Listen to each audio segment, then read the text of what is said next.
Mismong si Pangulong Ferdinand R. Marcos Jr. ang naghatid ng iba't ibang tulong sa mga residente sa Ubando, Bulacan. Namigay ang Pangulo ng tigda 20,000 pisong scholarship sa nasa 55 estudyante habang nakatanggap naman ng tulong pinansyal ang bawat barangay sa Ubando. Ang detalye sa report ni Clazel Pardilla. Sa panghihiram ng laptop sa kanyang mga kaibigan, iginagapang ng fourth-year college student na si Yuki ang kanyang mga project at assignment.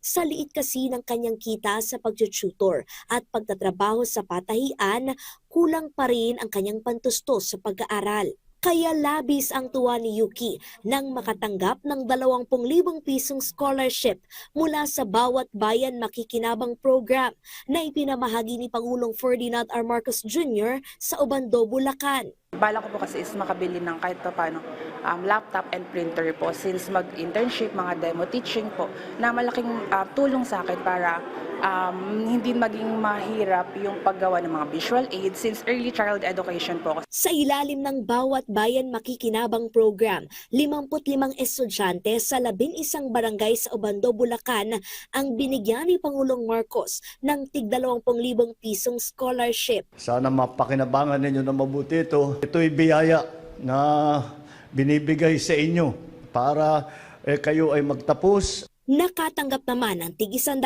pisong tulong pinansyal ang bawat barangay sa Ubando na magagamit sa pinakakinakailangang proyekto sa kanilang lugar. Service vehicle po ang aming hihilingin doon dahil napaka-importante po sa barangay namin na magkaroon ng ganun. Kailangan din po namin yun ng serbisyo para sa aming kababaryo, halimbawa may emergency.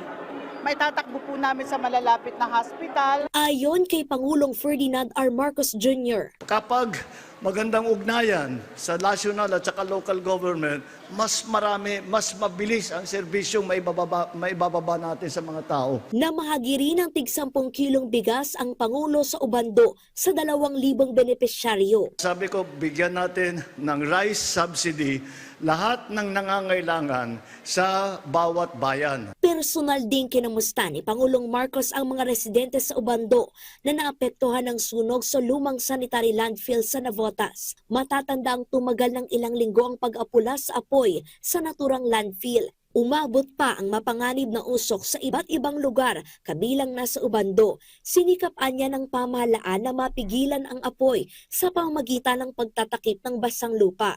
Pinatitingnan ng Pangulo ang kabuuan ng sitwasyon sa lumang sanitary landfill at siniguro na hindi na maulit ang trahedya. Mula ngayon, talagang mabantayan na natin yung mga ganyang klase. Tapos na, patay na yung apoy at hindi na mauulit. Clazel Pardilla para sa Pambansang TV sa Bagong Pilipinas.